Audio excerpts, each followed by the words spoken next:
Queridos amigos, después de un largo tiempo hemos decidido volver y comenzar nuevamente con esta serie de temas que buscan iluminar nuestra fe, iluminar nuestra vida, poder profundizar en la maravilla de nuestro ser católico y sobre todo ir caminando con la Iglesia en el peregrinar que tenemos como Iglesia peregrina justamente. En este año hemos vivido un acontecimiento que aún está en curso, que es el Jubileo 2025, Peregrinos de Esperanza, un jubileo que el propio Papa Francisco ha convocado y que cuando nos decidimos a comenzar esta serie de encuentros, esta serie de catequesis, si podemos decirlo así, decidimos que el tema sobre el cual comenzaríamos era justamente la esperanza. Hemos preparado una serie de 6 encuentros, el primero de ellos es este, que lo hemos titulado La esperanza en el contexto actual de la Iglesia, de la sociedad y de la familia.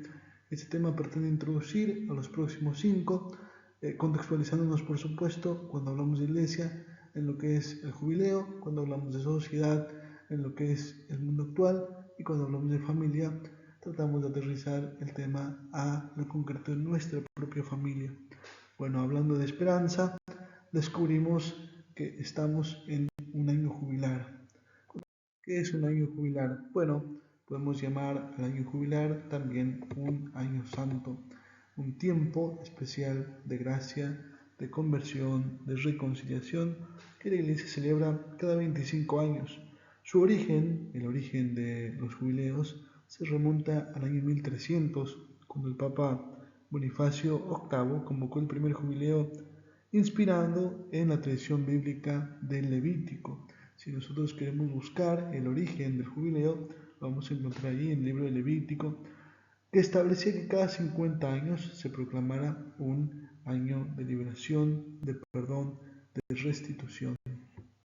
Encontramos aquí el texto de Levítico que dice: el año 50 será para ustedes un año santo, en que proclamarán una amnistía para todos los habitantes del país.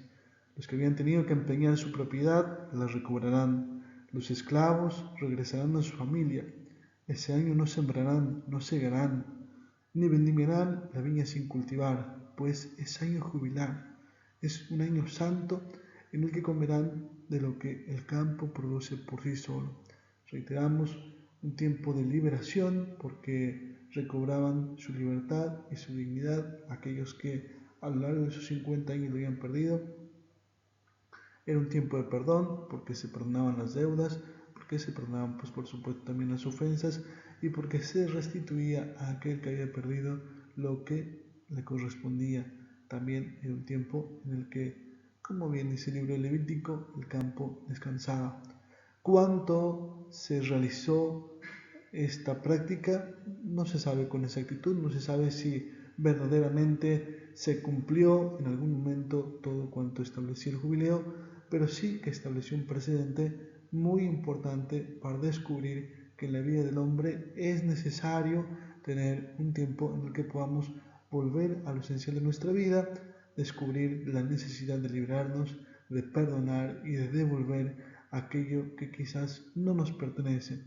Por ejemplo, nuestras culpas, nuestros pecados, tenemos que librarnos de ello, tenemos que perdonar a aquellos que nos han ofendido y tenemos que justamente pedir perdón a aquellos a quienes nosotros hemos ofendido, devolviéndole quizás, por ejemplo, la paz que le hicimos perder. En este sentido, hablar del jubileo es también hablar de un tema muy importante que son las indulgencias plenarias. Cuando hablamos de indulgencia plenaria, estamos hablando de la posibilidad que nos da la Iglesia de reconciliarnos con Dios, de dejarnos abrazar por su misericordia, por su amor y de obtener el perdón de nuestras penas temporales. Para explicarlo, entendámoslo de este modo. El primer jubileo se celebró en el año 1300 y se convocaría el siguiente para los 100 años, es decir, para el año 1400. Y fue convocado, pero fue tal la gracia derramada en ese jubileo, fue tal la reconciliación de la gente para con Dios, que en 1450, a los 50 años, se convocó para un nuevo jubileo. Y fue tal la gracia de este nuevo jubileo que el Papa Pablo II en el año 1470 convocó para un nuevo jubileo en el año 1475, quedando establecida así la periodicidad de cada 25 años para que los fieles por lo menos una o dos veces en la vida puedan vivir la experiencia de estar en un año jubilar y de ese modo volver a escuchar las verdades profundas y bellas de la fe y también, por supuesto, de poder obtener esta gracia del perdón de sus penas temporales. ¿Qué es esto de las penas temporales? Bueno, cada que nos confesamos somos perdonados de nuestros pecados, pero sin duda hay una falta que debemos reparar para justamente solucionar el daño causado. Por ejemplo, siempre lo ponemos en el ejemplo de un robo. Si yo robo un peso y me arrepiento y me confieso, evidentemente que tengo que reparar el daño devolviendo ese peso. Así como en lo material tengo que devolver porque seguramente a alguien le he quitado, como decíamos, por lo menos la paz. Del mismo modo, estamos endeudados, digamos, con esas penas temporales que debemos reparar de un modo muy concreto. Proponer la indulgencia plenaria, el perdón completo de todas esas penas, la Iglesia establece 4 condiciones. En primer lugar, un arrepentimiento sincero del pecado. Tenemos que estar plenamente arrepentidos de aquello en lo que hayamos faltado o a Dios, o a nosotros mismos, o a nuestro prójimo. Consecuentemente, el fruto de estar arrepentido es que el corazón se mueve hacia la confesión sacramental. Quiero reconciliarme con Cristo, quiero reconciliarme con mi propia redención, y entonces al confesarme reconozco mi pecado, pido perdón por él, por supuesto asumo la penitencia que me es impuesta, ya libre de mi pecado, accedo a la comunión eucarística como un gesto de unidad, de comunión, de eclesialidad, de descubrir que Cristo y la Iglesia son una sola cosa. Rezo por las intenciones del Papa, que es vicario de Cristo, que es presencia de algún modo visible, y entonces acompaño esto con obras jubilares como el peregrinar a una puerta santa o el realizar obras de misericordia, ya sea corporales o espirituales. En este sentido, la indulgencia plenaria recibida en el año jubilar nos otorga, como decimos, la remisión y el perdón de los pecados. Todos los fieles, movidos por un espíritu de caridad, buscan en el tiempo jubilar cruzar algo que se llama la Puerta Santa. ¿Qué es esto de la Puerta Santa? Bueno, la Puerta Santa es un signo, digamos, parecido al del hijo pródigo que encuentra la puerta de la casa abierta para entrar y experimentar misericordia. En el sentido, el Papa Francisco ha sido el responsable a finales del año pasado de abrir la Puerta Santa, concretamente el 24 de diciembre del 2024, comenzó el jubileo y fue comenzado bajo el lema Peregrinos de la Esperanza. Ese día se abrieron las puertas de las basílicas papales, se dio por comenzado el año jubilar que correría durante todo el 2025 para encontrar su clausura el día 6 de enero del 2026, que por supuesto, dado que el Papa Francisco ha fallecido, será el Papa León XIV quien concluya este jubileo. Bueno, en ese sentido, nosotros podemos, para dar paso al tema, preguntarnos en qué contexto eclesial asistimos al jubileo, cómo llega la iglesia al jubileo, por qué hablar de esperanza y no hablar de otra temática. Bueno, en primer lugar tenemos que decir que como iglesia atravesamos tiempos de grandes desafíos, y son tiempos de grandes desafíos muchas veces con un tinte un tanto negativo, otros tantos simplemente con realidades que hay que superar o saber afrontar. La pregunta que cualquiera puede hacerse es: ¿hay motivos para un jubileo? ¿Hay motivos para festejar? ¿Hay motivos para celebrar? Y la realidad es que es el jubileo el estar en el año santo lo que provoca en nuestro interior el júbilo, es decir, el estar en una actitud de búsqueda de la pureza, de búsqueda de la contrición, de búsqueda de la conversión. Es esa actitud interior lo que me va a disponer a mí a poder experimentar el júbilo en mi interior. Y no obstante, claro, mirando la realidad de la iglesia, encontramos sí, dentro de los desafíos que estábamos mencionando, uno que es muy importante, que es la secularización creciente. Encontramos en nuestro tiempo, especialmente en Europa y en América, que la fe ha sido relegada a una experiencia intimista y en muchos casos se ha convertido en objeto de burla, de rechazo, de indiferencia. La pérdida del sentido religioso ha llevado a una disociación entre lo que se cree y el modo en que se actúa, el modo en que se vive. Por otra parte, por supuesto, sabemos que los escándalos al interior de la institución, de la iglesia, han mermado a los fieles el sentido de pertenencia y el individualismo, haciendo lo suyo, ha colaborado instaurando conceptos como yo creo en Cristo, pero no creo en la iglesia, o yo no voy a misa, pero sí rezo. En el sentido, y solo puedo responder estos dos comentarios, no es posible creer en Cristo, pero no creer en la iglesia, porque es que la imagen que tenemos de Cristo es la imagen que nos ha sido transmitida por la iglesia. Del mismo modo que no podemos decir yo rezo aunque no voy a misa, porque descubrimos que en sentido estricto la misa es el acto perfecto de oración y de adoración.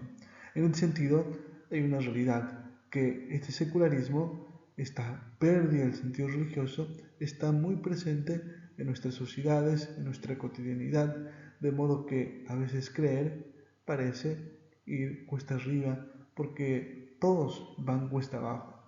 En ese sentido, junto a la secularización, encontramos otro desafío, como es la falta de vocaciones.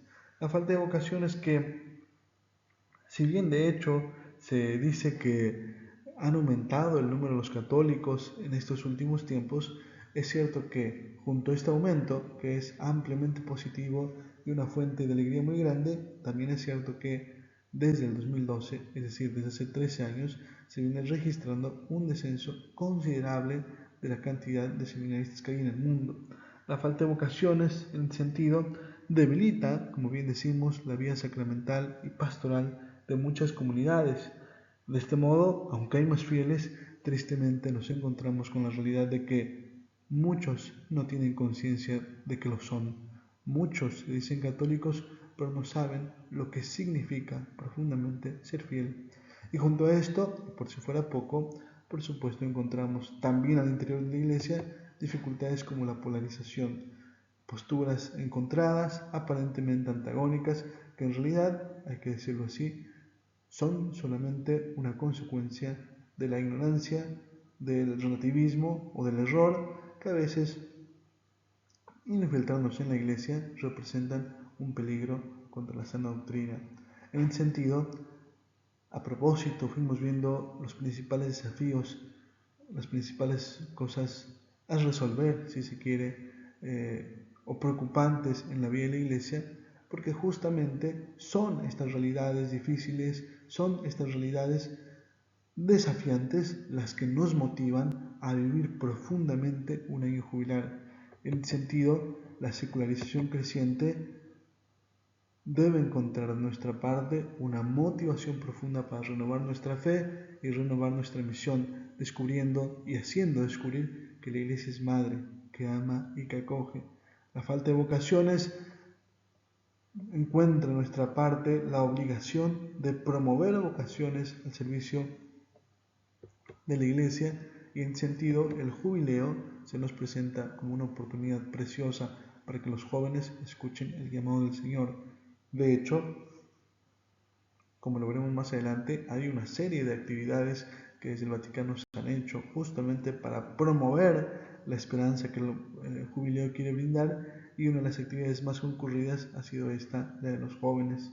Y por supuesto, frente a la polarización, el error, la ignorancia, el relativismo, que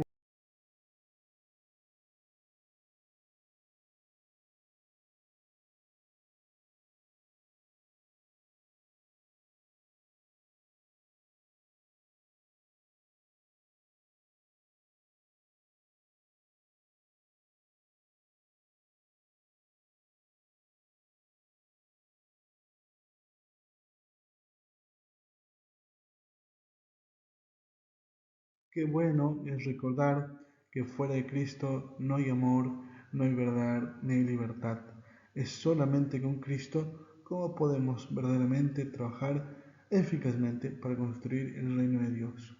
En este sentido, junto a los desafíos que encontramos en la Iglesia, también somos invitados a descubrir los grandes desafíos de nuestra sociedad, descubriendo que el jubileo es una ocasión privilegiada no solamente para entablar un diálogo con los creyentes, sino sobre todo para poder entablar un diálogo sincero con todo el mundo, sean estos creyentes o no. Qué importante es que todo el mundo pueda descubrir corazones llenos de esperanza, que descubren la gracia providencial de que Cristo es resucitado y que Él es la victoria sobre el pecado, sobre el mal, sobre la muerte. En este sentido, el jubileo ha permitido encontrarse a muchos con el Papa para tener un diálogo franco sobre temas que justamente atañen al desarrollo de nuestro mundo. En el sentido, y hablando de los eventos que hemos dicho que se han realizado, comparto una pequeña tabla para darnos una breve idea de todo lo que se ha vivido este año en torno al jubileo. Por supuesto, en esta pequeña diapositiva, en realidad no se agota la cantidad de actividades que ha tenido el Vaticano durante todo este año o que va a seguir teniendo. Simplemente es interesante compartirla para darnos cuenta, para tomar conciencia, para dimensionar todo lo que se hace en torno al jubileo y en ese sentido también la importancia que tiene el diálogo, en este caso el Papa, con los diferentes sectores, grupos, espacios, justamente para que desde un diálogo franco, desde un diálogo sincero, podamos también aportar como iglesia, como comunidad de fe, pero también como ciudadanos, nuestro granito de arena para el crecimiento y el bien común. En este sentido, he seleccionado, no todos, sino al menos algunos de los jubileos y de sus realidades para poder expresar cuáles son los desafíos que tienen estas realidades y en consecuencia cuáles son los consejos que el Papa nos da. Encontramos entonces dentro de las diversas realidades algunas como las realidades ligadas a la cuestión de la comunicación, los comunicadores, los influencers digitales, que afirma el Papa que enfrentan o a veces contribuyen a generar una cultura saturada de desinformación, manipulación, superficialidad. También señala el Papa que la velocidad de los contenidos, la lógica y la viralidad han desplazado la profundidad y el discernimiento, generando entornos virtuales donde la dignidad humana se ve constantemente amenazada. Muy cercana a esta realidad está la realidad de la cultura, que también se ha visto afectada por todo el proceso de tecnologización que vive nuestra época, descubriendo que el mundo hoy ha mercantilizado el arte, desvinculándolo de su dimensión espiritual y trascendente. Es muy común hablar de cuánto cuesta tal o cual cuadro pintado por tal o cual autor, y sin embargo cuesta descubrir que el arte, a lo largo de toda la historia, ha estado profundamente vinculado a la experiencia religiosa, al sentimiento de fervor, a la búsqueda de alabanza del hombre hacia el Creador. Además, hoy aparecen tecnologías como la inteligencia artificial que, entre comillas, producen con mayor calidad y con menor coste obras, entre comillas, también mucho mejores, lo que supone un auténtico desafío frente a la cuestión de que el arte no solo no se pierda, sino que se redescubra como un camino también de alabanza y de encuentro con Dios. El relativismo estético ha vaciado de contenido la belleza y la cultura dominante ha reducido la expresión artística al consumo, al espectáculo o a la ideología. Y por supuesto, en el medio se encuentra la realidad de la familia, que atraviesa una crisis profunda de valores, marcada por la secularización que ya veníamos comentando, por la presión económica, la fragmentación afectiva y la pérdida de referentes que ayuden a consolidar la madurez de sus miembros. La transmisión de la fe se ha vuelto difícil y muchos viven en tensión constante entre lo que creen y lo que el mundo les impone para ser creído. Encontramos frente a esto dos realidades muy ligadas a los jóvenes, que es el deporte y el jubileo de la juventud en sí mismo. A los deportistas, el Papa les recuerda que frecuentemente se ven inmersos en una cultura del éxito individualista, marcada por el dopaje, la corrupción, la presión mediática. El deporte ha perdido en muchos casos su dimensión educativa y comunitaria, convirtiéndose en un escenario de competencia deshumanizada, donde los intereses económicos pesan más que la promoción de valores humanos. A la juventud, al encontrarse con ella, les recuerda que la presión social, la saturación digital, la falta de vínculos y la ausencia de referentes, como decíamos, los deja vulnerables ante el vacío, ante la confusión o la desesperanza. Y claro, ¿cómo no hablar de los migrantes, de los pobres, de los presos, que sufren la exclusión, la estigmatización, el abandono institucional, la violencia? Personas que son tratadas como cifras, como problemas, como amenazas, y no como personas. Viven en los márgenes, invisibilizados por sistemas que los descartan. La guerra, que era un rumor, tristemente va resonando cada vez con más fuerza, y la pobreza, la violencia, el desamparo generan tragedias como la migración, la delincuencia, la indigencia.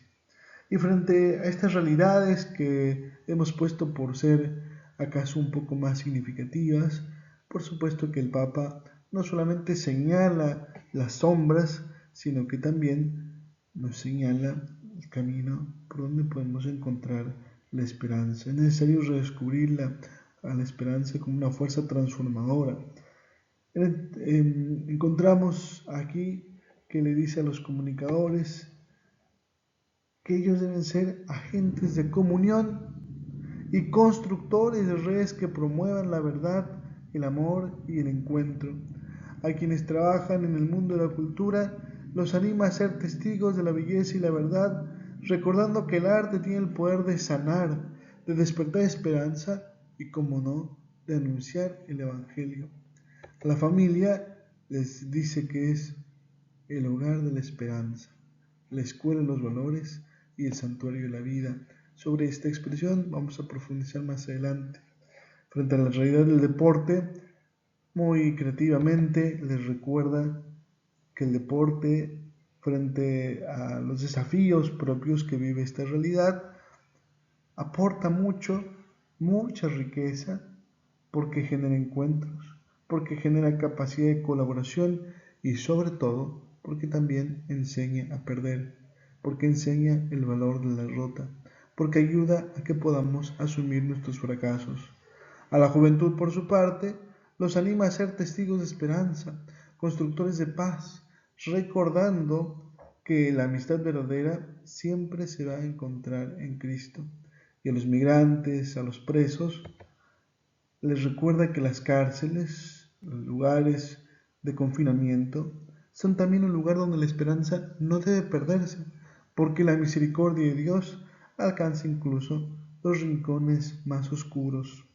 De este modo, el Papa, frente a la señalización de las realidades sombrías que acechan nuestra sociedad, con una claridad evangélica, busca iluminar los corazones de todos los fieles. Vamos a hablar entonces, como hemos dicho, particularmente de la familia como hogar de esperanza. Y es que la familia, en cuanto misterio de comunión, se alza como la respuesta más profunda, más humana y más divina frente a todas las realidades negativas que nuestra sociedad hoy va padeciendo. La familia es escuela de valores donde se transmiten la fe, la esperanza, el amor, en la que se enseña que la verdad existe, que el bien es posible, que el amor siempre será más fuerte que la muerte. La familia es también santuario de la vida porque en ella la vida siempre es acogida como un don. En ella se lo protege como algo sagrado y se la cuida desde el primer latido hasta el último suspiro. El relativismo moral tan presente en nuestra época se desvanece ante la experiencia concreta del amor familiar, porque es el amor lo que da sentido a la vida, a los esfuerzos, a los sacrificios, a los goces. En la familia no debería haber indiferencia. Sí, hay lucha, hay dolor, hay penas, pero nunca hay abandono. Por eso, en ella se forjan personalidades valientes que luego se lanzarán a construir un mundo nuevo, una civilización de amor, el reino de Cristo en definitiva. La familia, por ello, es también generadora de vínculos, tanto intrafamiliares como también mirando hacia afuera, hacia la sociedad, es la familia aquella que lanza a los hombres a comunicarse entre sí. La familia, el punto desde donde nosotros salimos a socializar con propios y extraños. La familia ayuda también en este sentido al desarrollo de la sociedad, siendo ella su célula básica. Es el motor del desarrollo humano, es la raíz que nos otorga identidad, es la puerta de integración al mundo, es el lugar donde se aprende a mirar al otro como un hermano y no como un enemigo, donde se aprende que la justicia comienza con misericordia entre los que somos hermanos, hijos de un mismo Padre, amados por una misma Madre, y que la paz se construye en el corazón del hogar. La familia es por eso la cuna de la esperanza, como bien el Papa ha querido definirla, porque en ella se vive la certeza de que el amor es capaz de transformar la dureza de los corazones para generarnos una sonrisa que nos da la alegría. La desesperanza en sentido podemos decir que es un lujo para quienes no creen. La indiferencia, el camino para aquellos que han perdido el sentido profundo de la vida. Pero para nosotros, para los cristianos, arraigados en la experiencia familiar que Dios nos ha regalado, tenemos que decir que nuestro deber es caminar con una esperanza firme, activa, capaz de instaurar el reino de Dios. Hoy más que nunca, la familia, nuestra familia, debe remontarse más alto, volver a Cristo. La renovación del mundo comienza en el corazón del hogar. La transformación de la sociedad empieza en la ternura de los padres, en la obediencia confiada de los hijos. Por eso pidámosle al Señor que cada familia sea un pequeño Nazaret, donde Cristo sea el centro y donde el amor sea el pan de cada día. Por último, para reflexionar, comparto estas 3 preguntas. ¿Seguimos de cerca los acontecimientos que la Iglesia ha vivido durante este año? ¿Qué podríamos hacer para interiorizarnos aún más en lo que resta del jubileo? ¿Cómo es nuestra actitud frente a los desafíos de nuestra época? ¿Hay desesperanza, pesimismo, indiferencia? ¿Hay una esperanza activa? ¿Hemos buscado humildemente la misericordia de Dios? ¿Cómo hemos llevado o cómo llevaríamos el jubileo a nuestros hogares? Terminemos entonces con una oración. Santa María, por tu sí, la esperanza de milenios se hizo realidad. Eres imagen de la Iglesia que en su seno lleva la esperanza del mundo por los montes de la historia. Junto a la cruz te convertiste en madre de los creyentes. Luego, la alegría de la resurrección conmovió tu corazón y te unió de un modo nuevo a los discípulos. Madre de la esperanza, Santa María, Madre de Dios, Madre nuestra, enséñanos a creer, a esperar y a amar. Estrella del mar, brilla sobre nosotros y guíanos en el camino hacia tu Hijo. Amén. Reina de la familia, ruega por nosotros. Reina en nuestro hogar, ruega por nosotros.